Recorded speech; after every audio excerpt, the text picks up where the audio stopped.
Tonight, on Warriors Gauntlet, we delve into a clash so politically charged, it makes the Cold War look like a snowball fight. Two of the most infamous modern American street factions are about to collide in the ultimate no-holds-barred battle. On one side, we have the shadowy black-clad coalition of militant anti-fascists known as ANTIFA, a decentralized movement, united more by ideology than structure. On the other, we pit them against the unrelenting red, white, and blue rage of the January 6ers, those who stormed the Capitol in what they deemed a patriotic stand against tyranny, or as others called it, a violent insurrection. This isn't just a brawl, it's a cage match of countercultures. Molotovs versus MAGA flags, protest shields versus bear mace. Both sides have been painted as heroes and villains, freedom fighters and domestic threats. But forget the politics. Tonight, we're boiling it all down to what really matters in Warriors Gauntlet. Who would win in a raw, brutal, no-rules fight to the death? Both groups have seen real-world street combat, with countless hours logged in skirmishes outside courthouses, state capitals, federal buildings, and protests across America. They've been punched, pepper-sprayed, tear-gassed, and truncheoned. They've charged into danger with makeshift weapons, body armor, and unwavering conviction. We've taken 50 of the most notorious Antifa militants from the streets of Portland, Seattle, and D.C., battle-hardened, masked, anarchic, and tactical. Then we've rounded up 50 of the most aggressive January 6ers, flag-draped, zip-tie-wielding, plate-carrier patriots from the Capitol front lines. The arena? An abandoned federal building, stripped down and barricaded up, with exits sealed and weapons hidden throughout. Cameras capture every angle. Drones buzz above. There is no escape, only victory or death. Who's more dangerous when ideology meets fury? Who breaks first when propaganda turns personal? And in the end, who will be left standing when the dust of civil unrest clears? This is more than a battle. It's the embodiment of America's cultural fracture turned physical war zone. This is Warriors Gauntlet.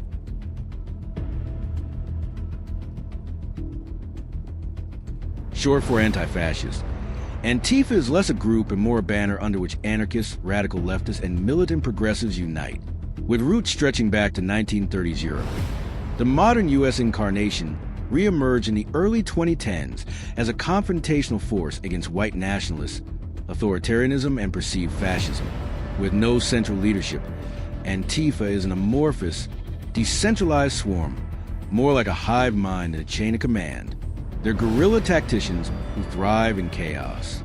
The average Antifa militant is conditioned for urban skirmishing, quick, agile, and trained in hit-and-run ambushes.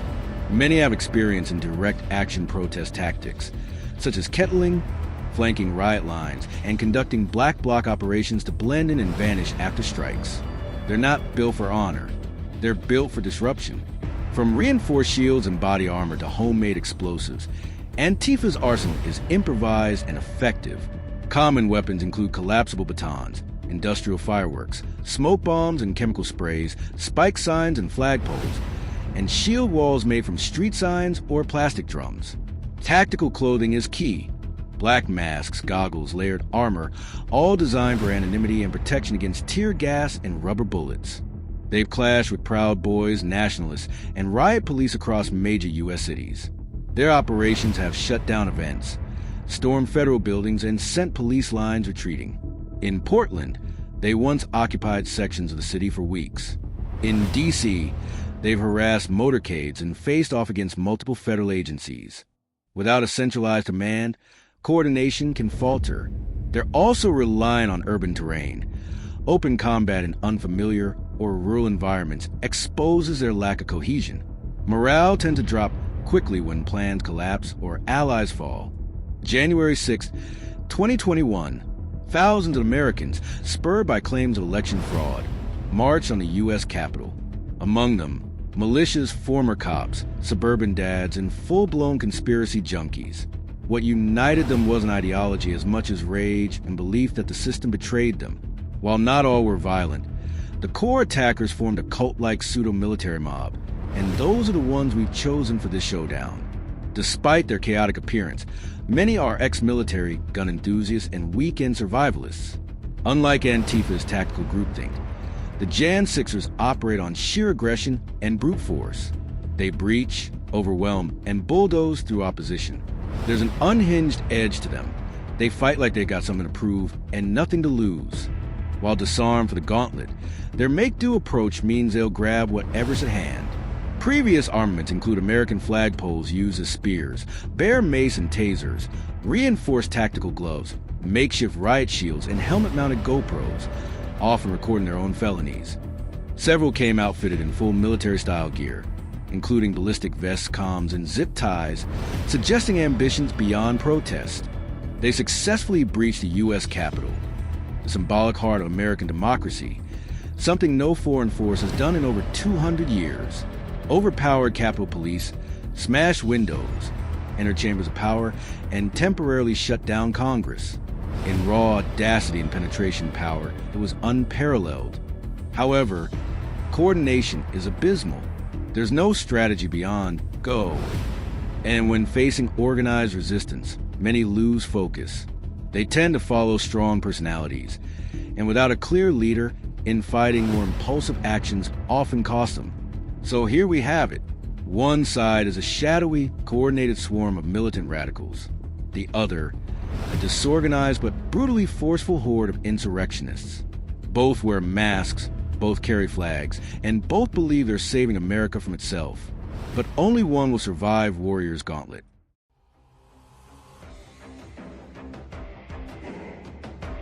The massive steel door slams shut behind them.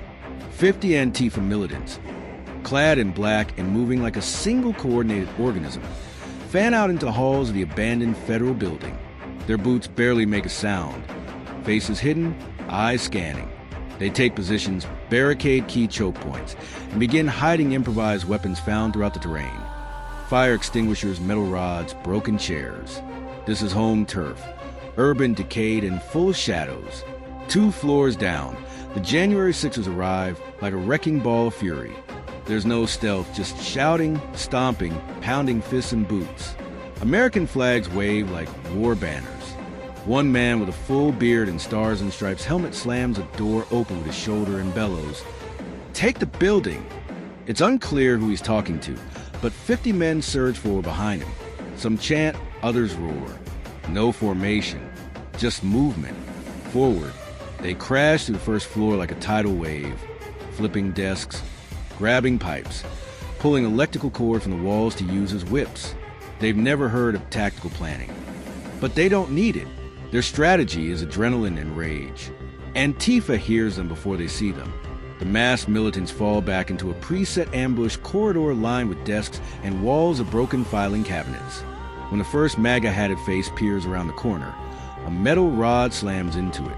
Blood, screaming, smoke bombs flood the hallway. The January 6ers charge into the smoke like bulls, swinging wildly. Pipes clash with batons. A shield slams into someone's throat.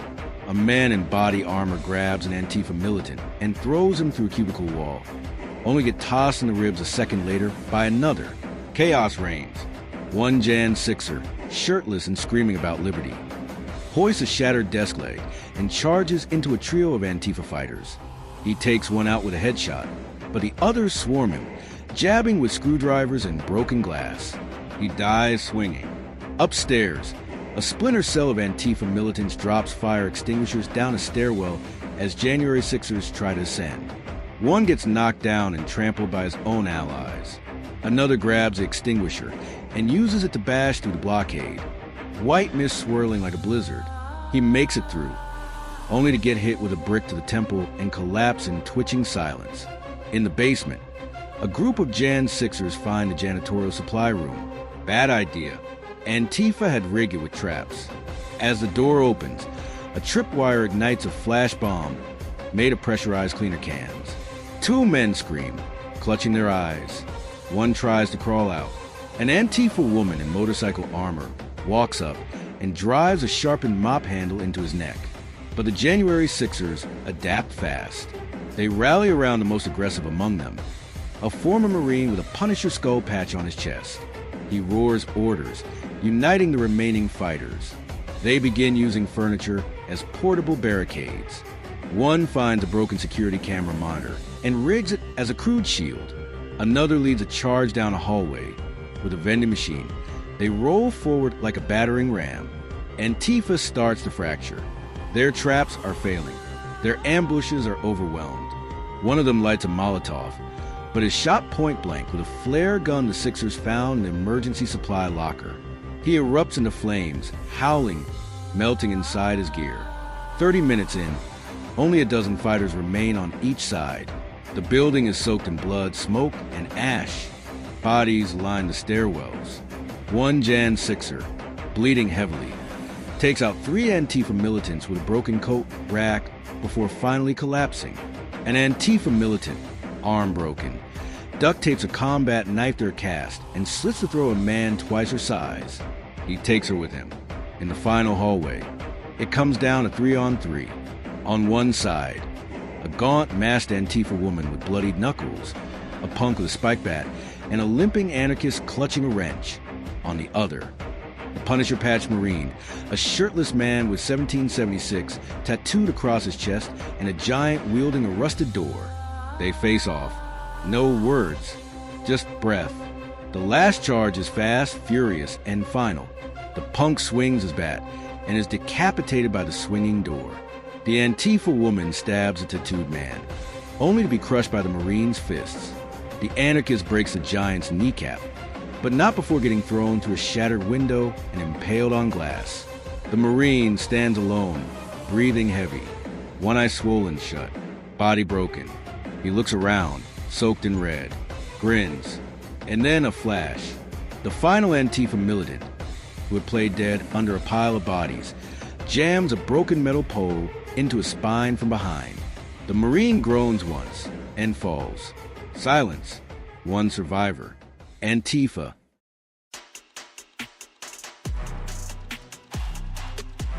Victory goes to Antifa, but by the narrowest, bloodiest margin imaginable. Out of 50 combatants on each side, 49 lie dead, and the final survivor drags themselves out of the battlefield more ghost than human. So what tipped the scales? Let's break it down. Despite the overwhelming brute force and raw aggression of the January Sixers, they lacked one critical element: discipline under chaos. While their fury gave them momentum early on, it also made them reckless. They charged headfirst into ambushes, wasted energy on unnecessary destruction, and often operated as individuals rather than units. Their biggest strength, their physicality and willingness to brawl, also became their downfall once terrain and strategy began to matter more than testosterone and zip ties. Antifa, on the other hand, was built for this environment. Their urban combat experience, coordinated ambushes, and understanding of terrain let them dictate the flow of the battle.